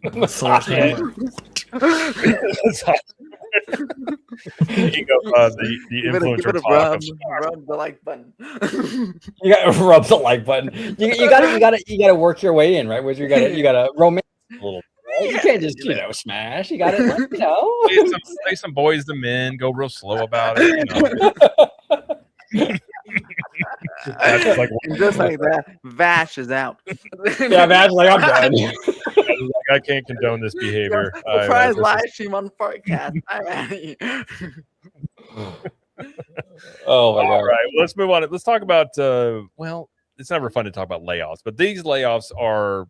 I will say interesting. And Vash had a good point before about this as well. In that this comes from the Wrap. Disney lays off hundreds of staffers. Pixar probably hit the hardest. And it says the layoffs are expected to be the largest round at Pixar since 2024. Now, obviously, they just had a big hit with Toy Story 5. And so you would think that you would not be seeing layoffs, but they had other layoffs with ESPN as well. They've kind of had a lot of these with some of these people that are on these, like Ryan Clark got fired and some of these other people. And so it says a new round of layoffs hit Disney on Tuesday morning, impacting several hundred employees across corporate functions, ESPN, Disney Entertainment, Disney Studios, and a Disney spokesperson told The Wrap. It says here that these changes are part of our continual evaluation of how we manage resources and reinvest across the company as our industry continues to evolve. Makes me think that may have AI involved in that, but I guess we'll see. This is expected to be the largest round of Pixar layoffs since the summer of 2024, which is, again, coincidental, or maybe not, after Inside Out 2 made a whopping $1.69 billion at the box office. Now, Toy Story 5 is probably going to hit $1 billion plus. Now we see another round of layoffs. Is this now, Vash? You had a point about some bonuses that kick in at certain. Indeed, IGN wrote an amazing piece in October of 2024 detailing the issues with the layoffs that affected Pixar in and around the summer of 2024 and the release of Inside Out 2. I perhaps Drew Taylor was bringing light to that issue. I'm not sure, but in that IGN article, with a lot of detail actually detailed out the issues that these former Pixar employees were having in terms of actually receiving their bonuses, and how when they were actually removed, it was before that final box office tally had been accounted for. And, there are some thresholds that are met when you actually do, release a film like that and it performs, over expectations or at expectation or below and so forth right there. And the IGN article actually, with some detail, actually detailed out, like, for example, the crunch that actually happens with a lot of the animators and so forth to get these movies out there, a lot of the last minute changes that had to be made specifically for Inside Out 2 and so forth. They endured all of this expecting those bonuses on the back end, and obviously when they were actually let go, they didn't actually get those bonuses there. Is this a repeat of this? Drew Taylor mentioning in the Wrap article that the performance tied to specifically Hoppers might be the reason why these Pixar employees were let go. And the timing is very interesting, because while that box office is being accrued currently right now with Toy Story 5 as part of that, I think maybe perhaps 45-day window there that the company has committed itself to for all of its future films, you have these round of layoffs happen now. It's just very, very interesting that it's of all the times to do this, you would actually pick now to do this. And it's not like Imagineering or maybe some other creative endeavors within the company, which they for projects they grow and expand, then they contract afterwards. Usually Pixar is pretty steady when it comes to their employee there. So the fact that they are choosing right now to do this, I think, is very, very interesting. Also too, when you look at across the company's different silos and product offerings, it looks like Nat Geo on the TV side of things is going to be experiencing a lot of layoffs as well, and ESPN. Now that with that new NFL Network merger right there actually taking place, we're seeing attrition there as well. So a large range of layoffs affecting the company at distinct levels, but Pixar certainly the most affected. And I think just the timing is curious. It is. And what worries me about this whole thing is that I saw what you saw, Vash, where they were citing Hoppers, right? And then the follow-up to Hoppers was Toy Story 5, which is making $1 billion. I just hope Disney, and I'm being very hopeful here, I hope they don't learn the wrong lessons with all this stuff and they really pull back on originals. You're not going to ever get a new franchise if you don't make original movies, Disney. You have to have those originals. And that's the thing, though. Are they going to be too skittish or too scared to do those originals? Because, if they're citing Hoppers as a reason why they're pulling back, that's scary, So we'll see. I also wanted to ask you, Vash, we have Dana Walden up on screen right now. Right. This is Dana, because all this stuff, all these layoffs, from what we're hearing, at least from what I've read, is her side of the company, right? I mean, this is studio and Nat Geo. I mean, I trusted you, Dana. I was rooting for you, Dana. And I never did, personally speaking. That's just me. I don't think I did either. And I remember Vash and I had a lot of conversation about Dana potentially being a backstabber in the future. So we're still gonna keep an eye on her. A little bit of a snaky snake. Now, here's a question. Trust Dana. I agree. Do you think that this is inevitable at some point, given the inconsistency, what we've seen with the animation, both Pixar and just Disney animation, that eventually maybe this leads to they're just one, where they just merge these together to save costs and try and bring the best of both? Maybe they look at it and say, bring them together, because there has been a lot of talent. I mean, John Lasseter left. You've had a lot of talent leave the animation side of things over the years. And the inability to really get any of these new originals going, I kind of think eventually that happens. There is every possibility that happens. I think Pete Docter was well aware that possibility might actually take place if in fact they don't start producing hits, which is why I was like, sequels, they sound pretty good right now. They did make some changes at the creative level in order to prevent another, maybe perhaps Elio from happening, right? They have made some story changes to some of those, even in production, movies like Inside Out 2 in order to prevent perhaps backlash from some story concepts, i.e. Lightyear and so forth. So I think there was a range of changes made in order to protect the business, because I think Pete Docter is well aware that it's kind of like, why do you need two animation studios? And especially, in the modern era where a lot of people necessarily can't tell these films apart from one another. They don't know necessarily it's Disney and Pixar. They just see it's an animated film coming out of the Walt Disney Company.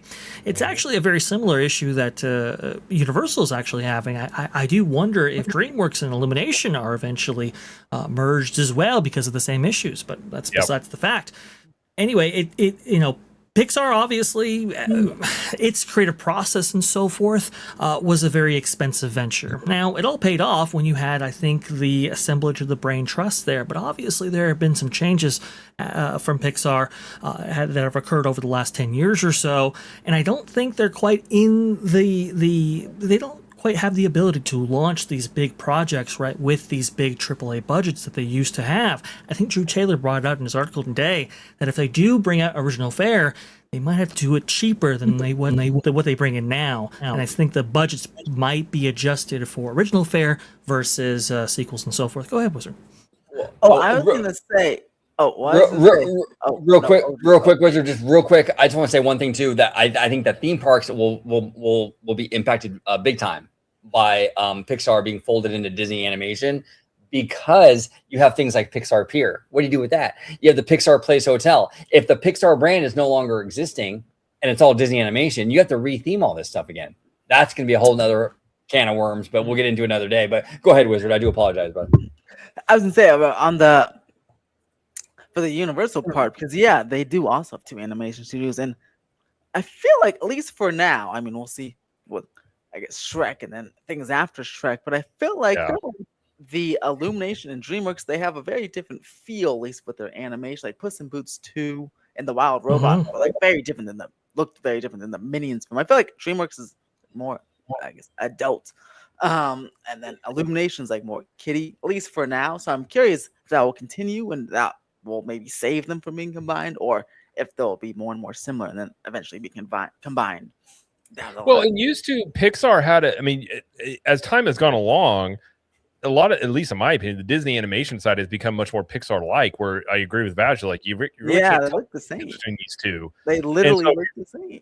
Yeah, if you're not going to have a differentiating thing there, like how much sense does it make to have these completely different studios? And it is redundant. And look at it, like right now, like one thing AI will do is get rid of redundancy. So whether this is AI related or not, you can look at this and say, well, how many double, triple, quadruple jobs do we have in the company on something that is not really outside of sequels, is not doing what we want?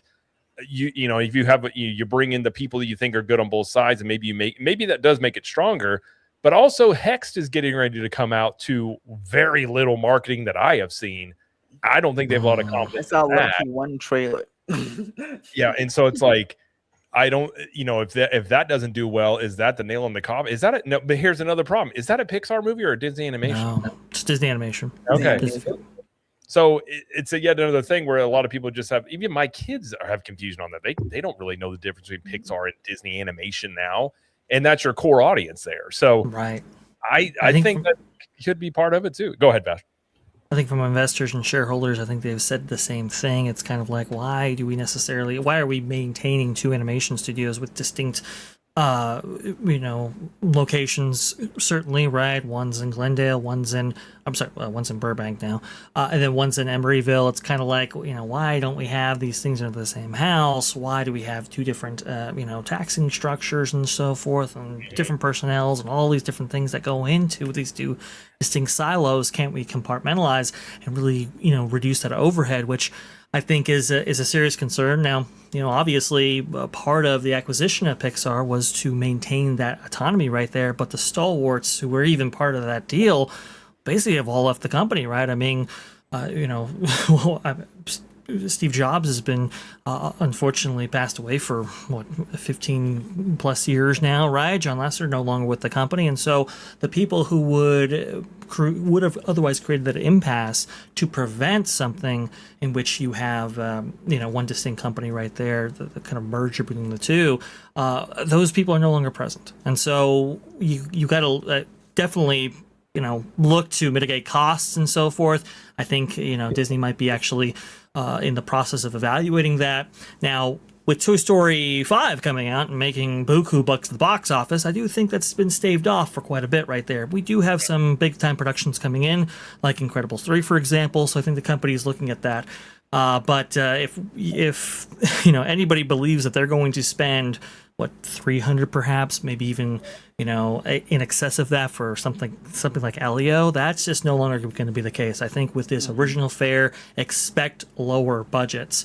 I don't believe they'll get out of the original game, to your point, OG, but I do think those budgets are going to go away as an original movie or concept becomes a riskier proposition with these high production costs. Well, the other thing too that we have to keep in mind, the other thing we have to keep in mind too is Pixar in and of itself is an IP.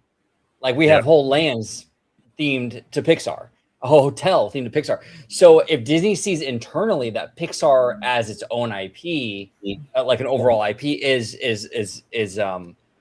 selling, diminished. Well, or doing well, even like let's say normies are really drawn to just Pixar as an overall brand. Does that influence them, Disney, to why get rid of it then if people are just drawn to that brand? So I don't know, or maybe they're not. Vash, to your point, or maybe they don't care.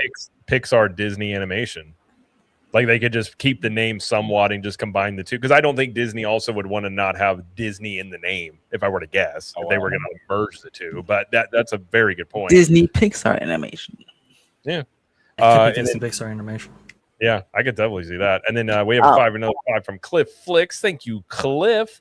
He says, if you can make a great Disney AI animation film and it only costs you $1 million, all your risk disappears. AI removes all financial danger. That's a good point. If the costs come down to that point, that's a very good point. And honestly, it will eventually. If it's not now, it's going to be sometime in the near future that AI really starts cutting into these animation budgets and really the speed that they can create. And so if you are looking at needing more originals, like to your point, Vash, you have lower budgets for these things. But if AI can make these breakthroughs, I mean, you try out some stuff, get one that hits, and then you put more of a budget into a sequel. That's probably their thinking. And I think that's coming sometime in the next 5 to 10 years, almost undoubtedly. Not only just Disney, but other studios as well. And speaking of, speaking of the budgets, because Vash mentioned the budgets, yeah, it's so interesting. I mean, maybe it's because of the location of the animators themselves, but as Vash mentioned, the budgets for Disney animation movies originals are usually so high, like 200 million sometimes, whereas like when Illumination puts out an animated movie original, it's like 80 million. It's so much less. So I mean, come on, and maybe that's where the locations of the animators, maybe let's pay that way. But it's so weird to me how one's always like triple the budget. Disney's always like triple the budget of like a DreamWorks or Illumination film, which are usually 100 million or less. That's one of the reasons why I think Disney and Pixar have been fighting against this trend, but a lot of that animation, a lot of that render work actually done overseas. Yeah, so that's one of the reasons why it's there is a disparity right there. And previously it was like, hey, we produce quality, so we can go ahead and champion that whole effort right there. We can maintain our autonomy and so forth. But just in terms of the creative engine from these two different distinct studios, they are both having their problems right there. And so I'm thinking the company is going to be reevaluating that paradigm and saying, well, if Illumination's able to produce the quality they can, and certainly DreamWorks can as well, why should we necessarily be in this all North American game? It's quite interesting. Obviously, you saw the company try to get around some of that by actually having the Vancouver animation studio there. And, that's somewhat still a thing, but obviously that was kind of merged with the Burbank studios and so forth because of pushback and all of that. It's a whole can of worms right there. But we just also saw Disney Junior quietly debut a new AI-assisted children's animated series called Ozzy Fox on YouTube and YouTube Kids. So even Disney now is getting into the AI game in ways that are unexpected. Maybe people don't actually take note, but certainly the company is. Yeah, and one thing too, Vash, that I want to bring up, we're talking a lot today about how do we really need 2 animation studios, right? We're watching your B-roll, And I'm looking at this interview with Bob and tomorrow, and I'm like, do we really need two CEOs? I think that maybe we could Cut the Bob farewell. Slice it off right there. Yeah.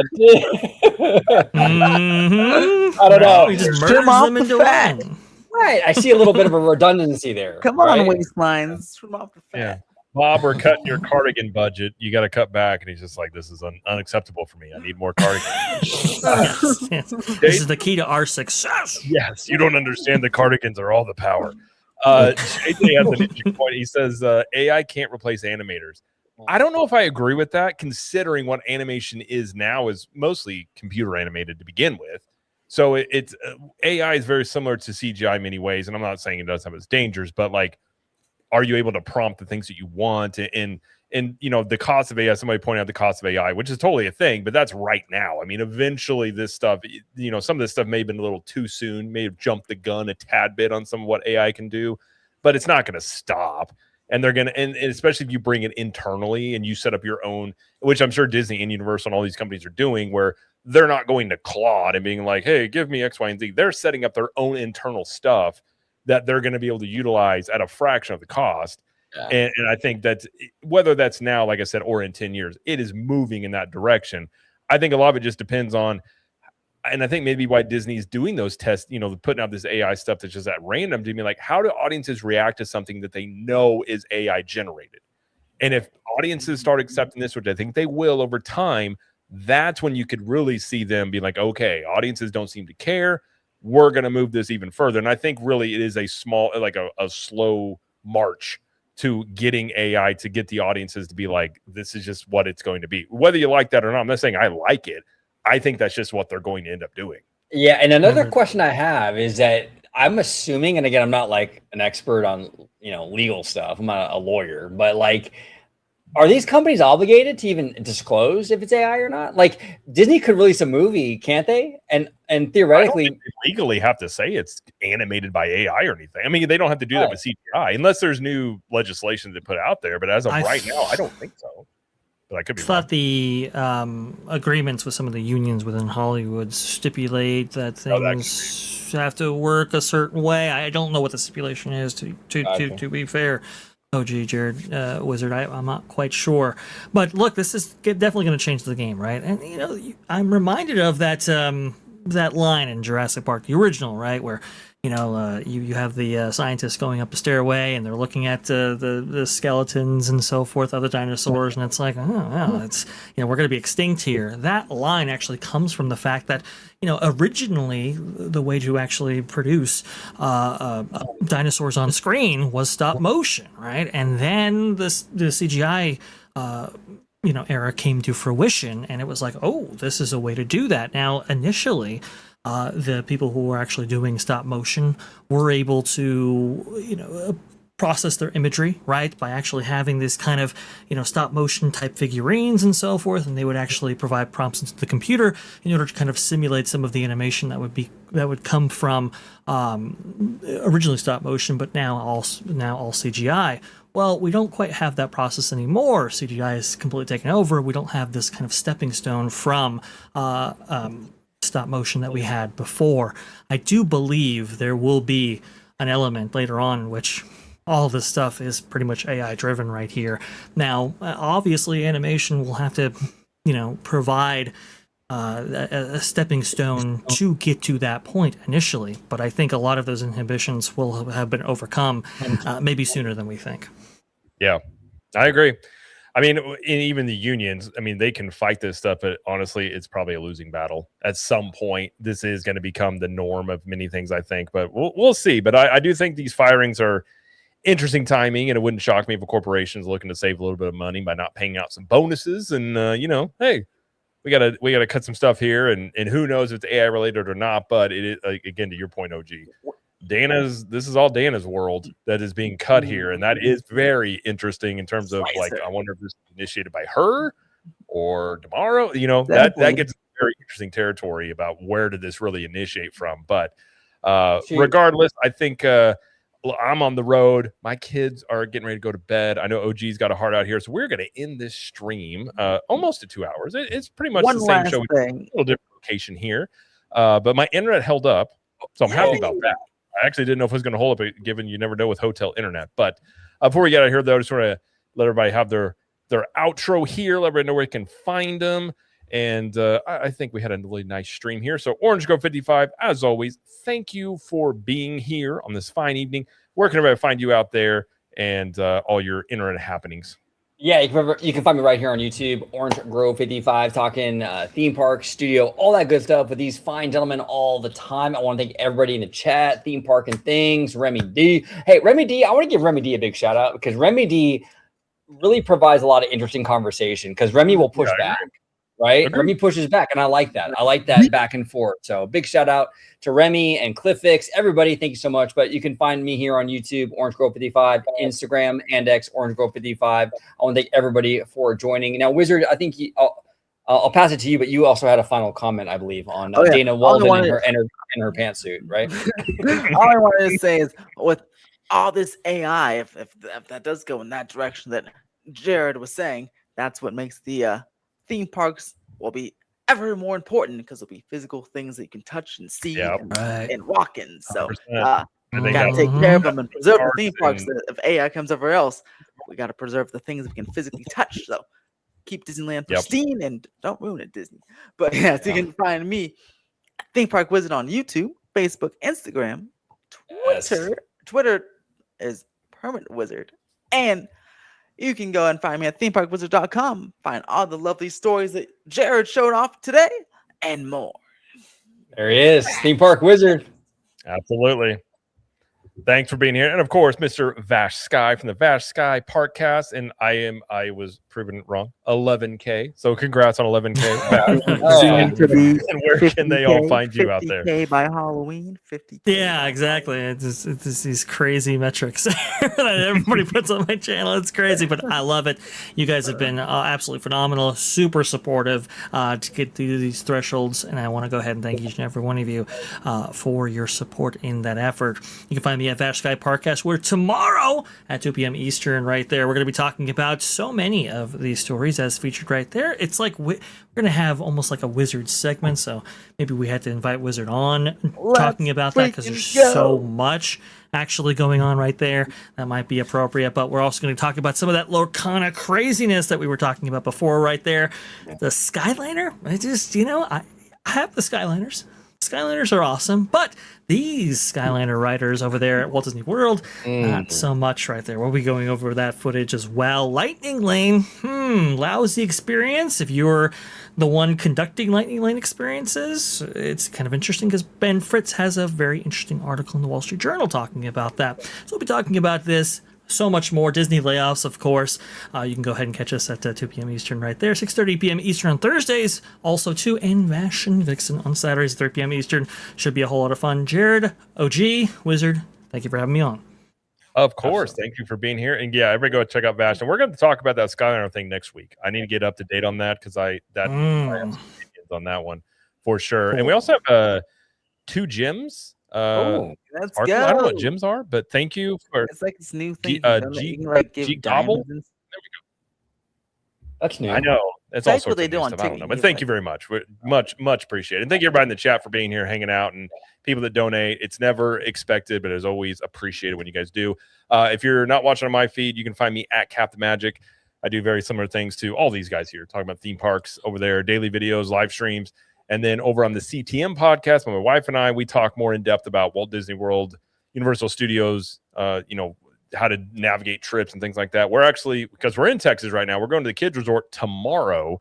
So we're going to do a full breakdown review of that resort from our perspective and our kids to see, what is this park like? Are the kids enjoying it? If the kids enjoy it, then, we'll see. But it is also, I think it's supposed to be 105 degrees tomorrow, so it's going to be warm. So I'm going to test out that shade and see if they've got that fixed in that park. But that's where you can find me and doing a lot of stuff and be back in Florida by hopefully by Thursday night is when we'll be back. So be back on the normal schedule of things coming up here pretty soon. But thank you, everybody, for hanging out. Much appreciated. Thank you guys for being here. And we will catch you guys next week. Have a great rest of your week, and we will talk to you later. Bye. Peace.